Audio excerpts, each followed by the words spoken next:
welcome to Cloud Geek Education. Today's lesson is about motion graphs.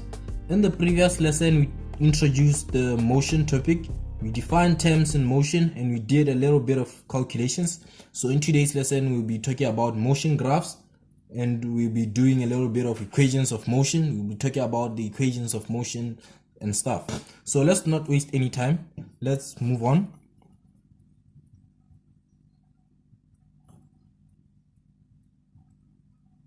Motion graphs. So let's start with the distance time graph.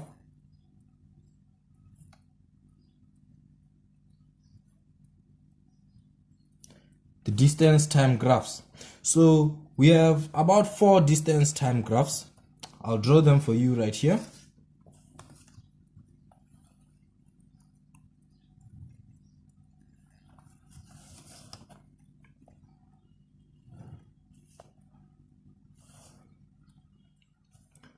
There's A,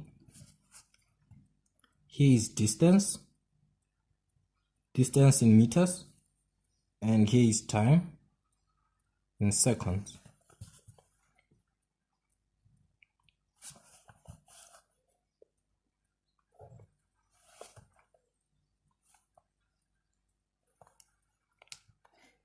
Here is also distance in meters and time in seconds.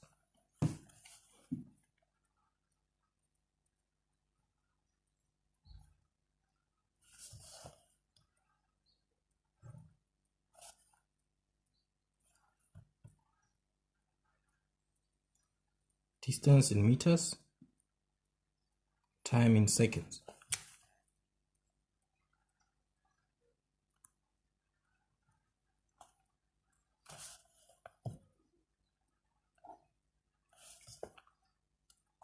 You have distance in meters, time in seconds. Right. So let's do this. We have our first graph. This is A. This is B. This is C. And this is D. So these are examples of distance time graphs. So I'll explain to you what these 4 graphs mean, right? So before I explain this, note this. Note that the slope of a distance time graph describes the speed of an object or a body, right? The slope or the gradient.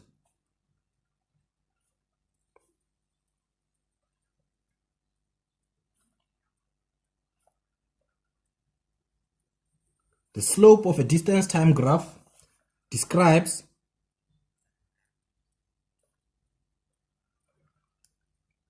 the speed of an object, right? So let's explain these graphs. Let's start with A, right? So A, the object in A is moving in a uniform or constant speed. Object is moving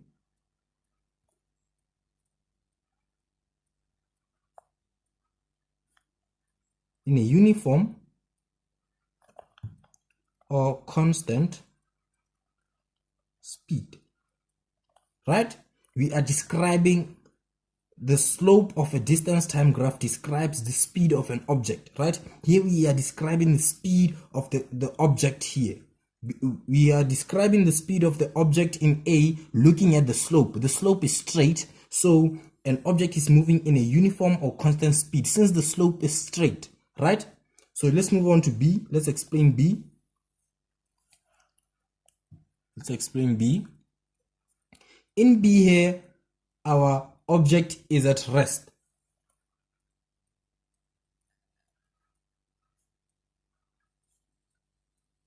Our object is at rest. As you can see, the slope tells us that our object is at rest, right? Because distance is at 0 while time is moving. Because time is always moving, right? But our distance is at 0, which means our object is at rest. Then C, as you can see, this our object is increasing in speed.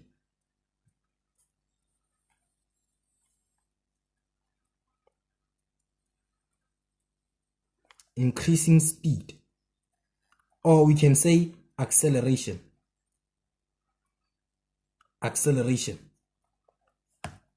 Our body here is accelerating, or our object is accelerating. Let's talk about D. Here, our speed is decreasing.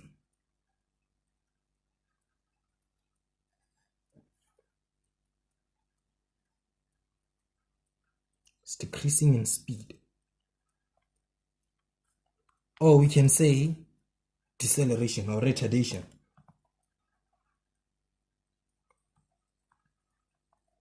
Can say deceleration, right? So that's it about distance time graphs. So let's move on to speed time graphs. Let's move on to speed time graphs. Speed time graphs.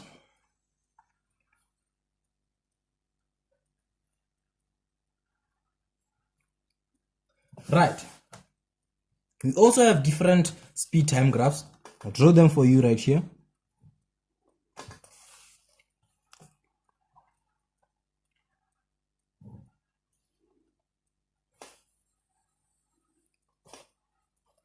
Here is speed in meters per second, and we have time in seconds, right?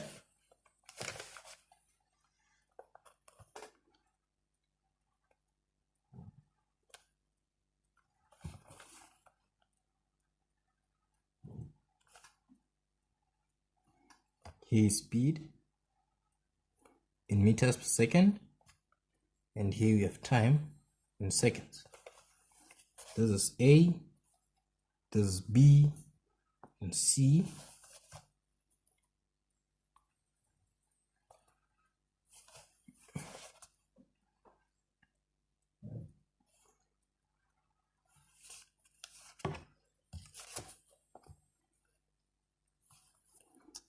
This is speed in meters per second, and here we have time seconds. Let's draw D.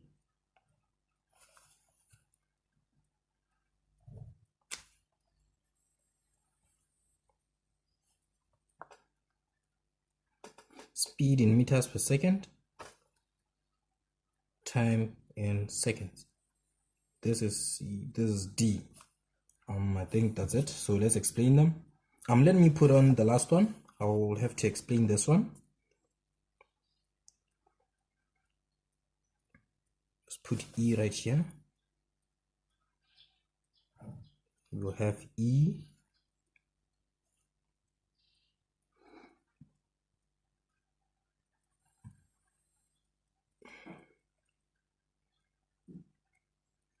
Right.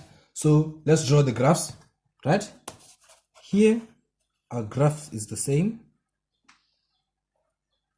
as that one. Also have this. And here I'll do this. Let's do this.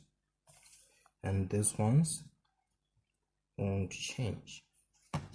Right. So these are the speed time graphs.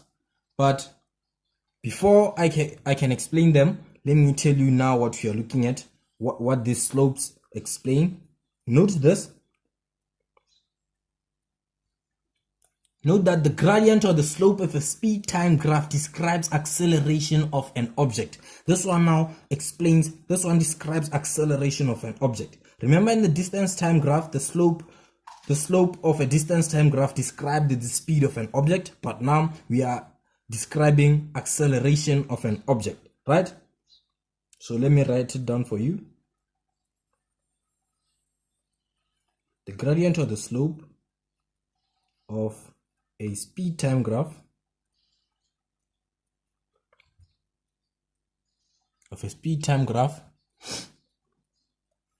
describes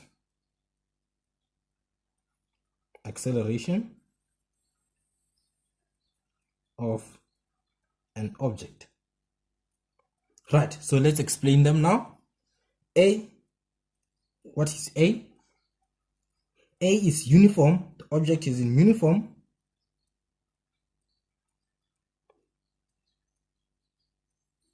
Let me just write them because of time. Let me say in A we experience uniform or constant acceleration. Right? This is constant or uniform acceleration in A. Right now we are describing acceleration of an object, looking at the slopes. So B, we have constant speed. We have constant speed. Why? Because speed right now is at 0. When speed is at 0, it's not the same as distance. When distance is at 0, an object is at rest.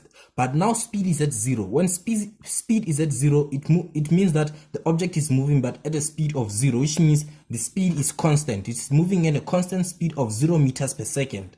I guess you understand that. It's not the same as distance. At distance, the body is at rest, but now we are talking about speed, because when distance is at 0, which means the body is not moving since distance is at 0, right?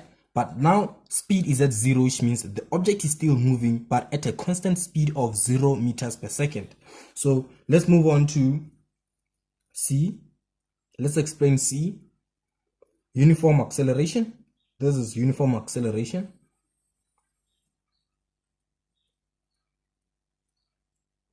It's uniform deceleration. You can see from, yeah, it's uniform deceleration or retardation.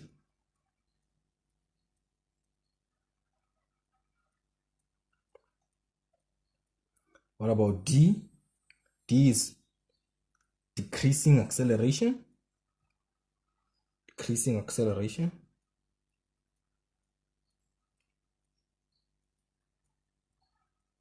It's decreasing acceleration. And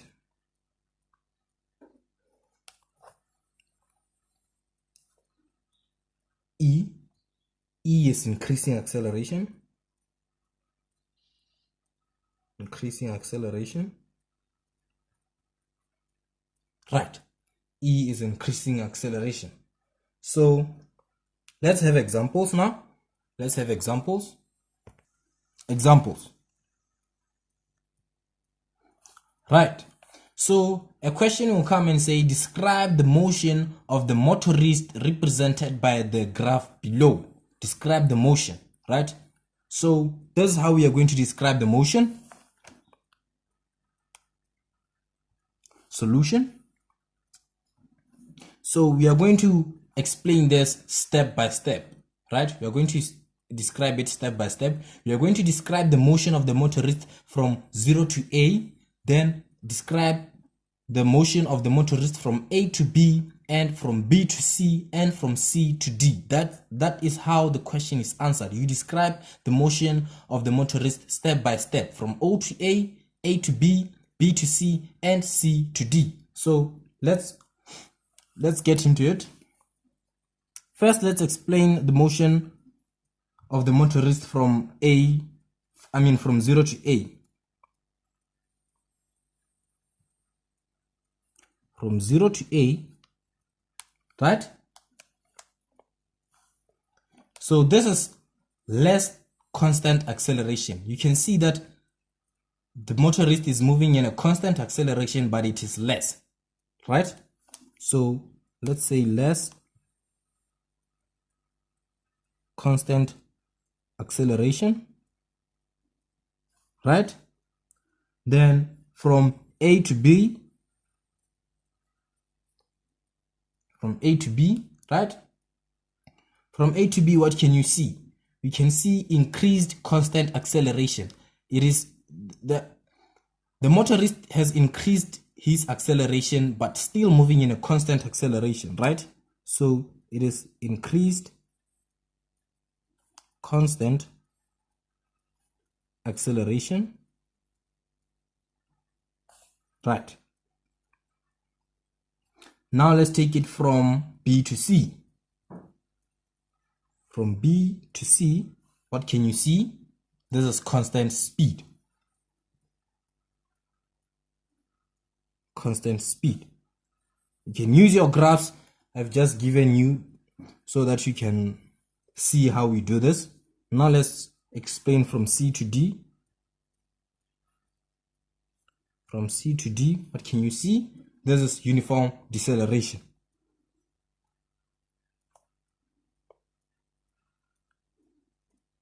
Uniform deceleration because the speed now is decreasing, right? You can say retardation. Let me familiarize you guys with this word.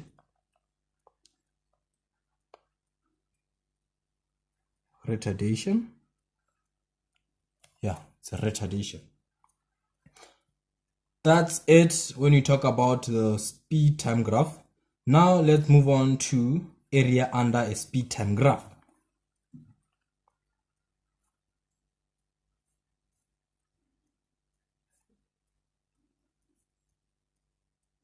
Area under a speed time graph, right? So area under the speed time graph is equals to the distance covered by the body. That's the formula. When you calculate distance covered by a body, you say distance is equals to area under the speed time graph, right? So let me write it down for you.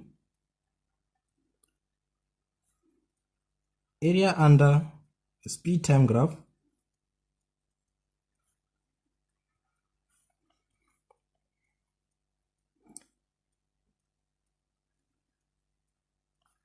determines the distance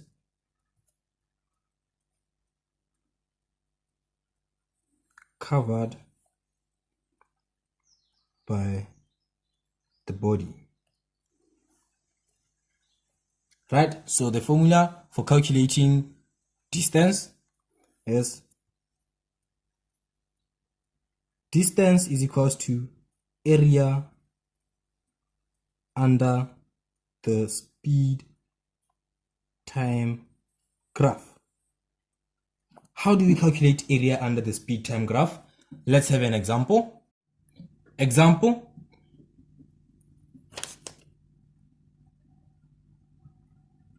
Right. An object accelerates uniformly from a speed of 10 meters per second to 50 meters per second in 4 seconds. The object then maintains a constant speed of 5 seconds. It is uniformly brought to rest in 6 seconds. Calculate the total distance traveled by the body. So this is how we attempt this question, right? First, you draw a speed time graph, then you calculate the distance under the speed time graph. So let's do that, right? First you draw the speed time graph. So you just sketch it. You don't need to draw it to scale. You just sketch it.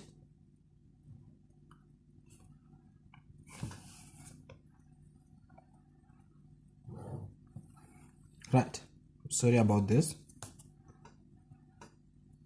We have speed in meters per second. We have time in seconds, right?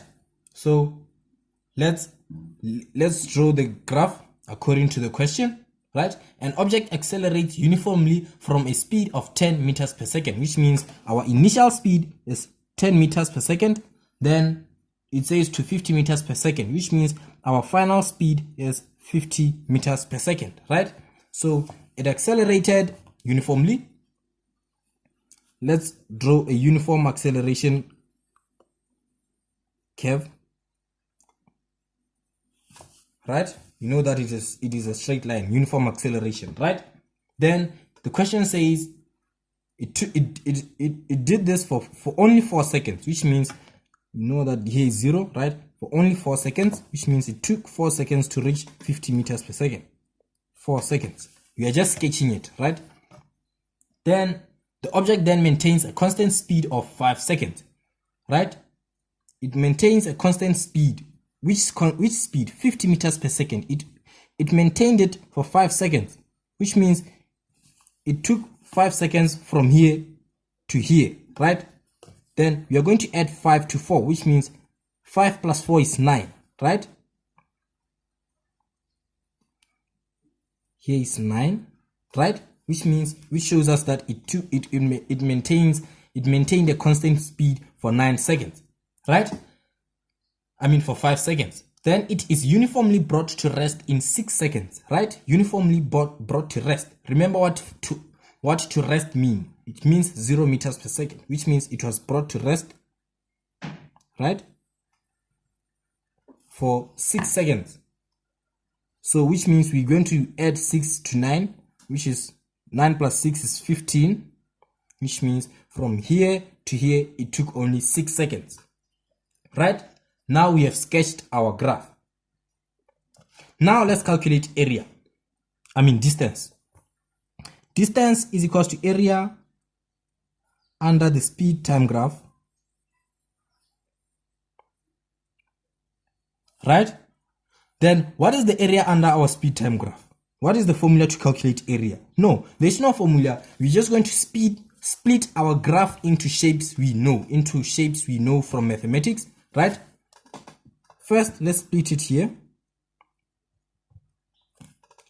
Split it here. We are just making shapes we know from mathematics. Is it a quadrilateral, triangle, whatever the case is, right? So let's name them. We have shape A, shape B, shape C, and shape D. We have 4 shapes under the speed time graph. Now we are going to calculate area of these shapes, area of shape A, B, C, and D. Then we are going to add them together to get the area under the speed time graph. That's how we calculate distance, right? So when we move on, we have shape A. What is shape A? If you can look very well, shape A is a rectangle. What is the area of a rectangle? Area of a rectangle is, first let me say A plus B plus C plus D, right?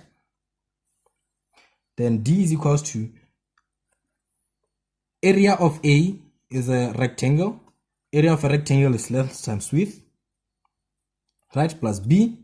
B is a triangle. Is a triangle. What is the formula of a triangle? Base times height divided by 2. That is the formula of a triangle. Then you have C. What is C? C is a rectangle, as you can see. Area of a rectangle is length times width. Then lastly we have a triangle. Shape D is a triangle. Formula of a triangle is base times height divided by 2. Right. Now let's substitute. Our length in shape A is from 0 to 4. No, our length is from 0 to 10. 0 to 10, which means our length is 10. What about our width? Our width is from 0 to 4. 0 to 4, which means it's 4. 4 minus 0 is 4. 10 minus 0 is 10. Plus our triangle B. Triangle B, our base here is from 0 to 4, which means our base is 4 multiplied by our height. Our height is from 10 to 50, which means 50 minus 10 is 40. Right? Then we have C. C is a rectangle. Our length here is from 0 to 50, which means 50 minus 0 is 50 times our width is from 4 to 9. 9 minus 4 is 5.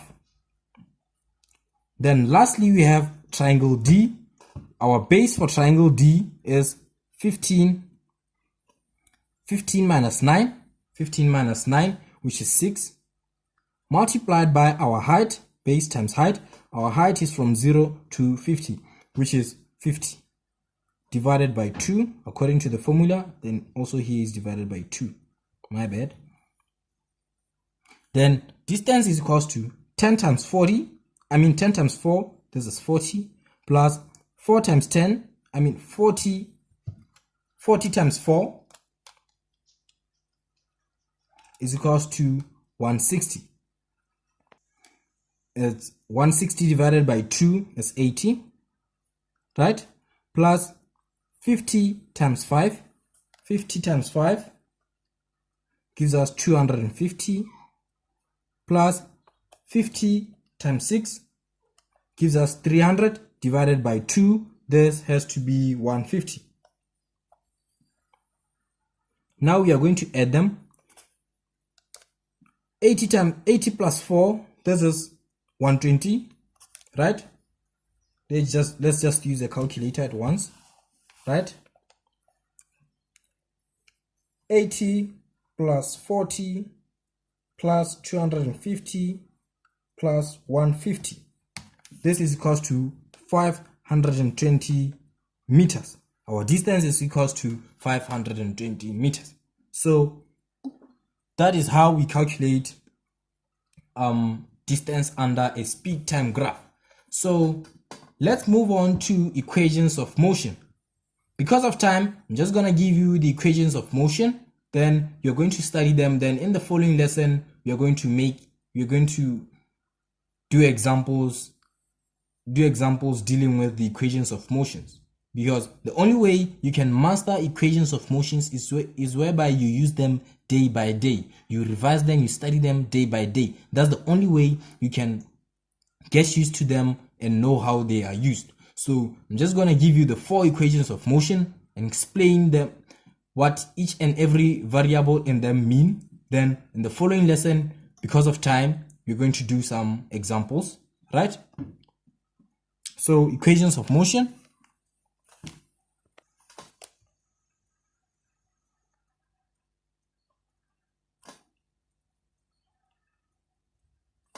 We have 4 equations of motion. For a uniformly accelerated object, the 4 equations of motions below apply. Okay? We have V is equals to U plus AT. Right? I'm going to write my T this way so that it cannot be the same with plus, because all of them use this addition sign. S, which is distance, is equals to UT plus half AT squared. Right? Then there's 1, 2, 3. We have V squared is equals to U squared plus 2AS. Then our last equation is S is equals to half, open brackets, U plus V, close brackets, T. So these are our 4 equations of motion, whereby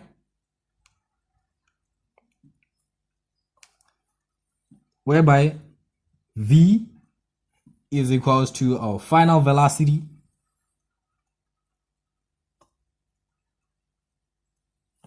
V is our final velocity, U is our initial velocity, then T is time, as always, A is acceleration, right? What's left? We have S, whereby S is the distance in meters, acceleration in meters per second squared, time in seconds, initial velocity in meters per second, final velocity in meters per second. So go and study these formulas, guys. Familiarize yourself with them. In the following lesson, we will do questions related to these questions. So thank you guys for being attentive. See you guys in the next lesson. Now we will be doing some examples. Please like, share, and subscribe.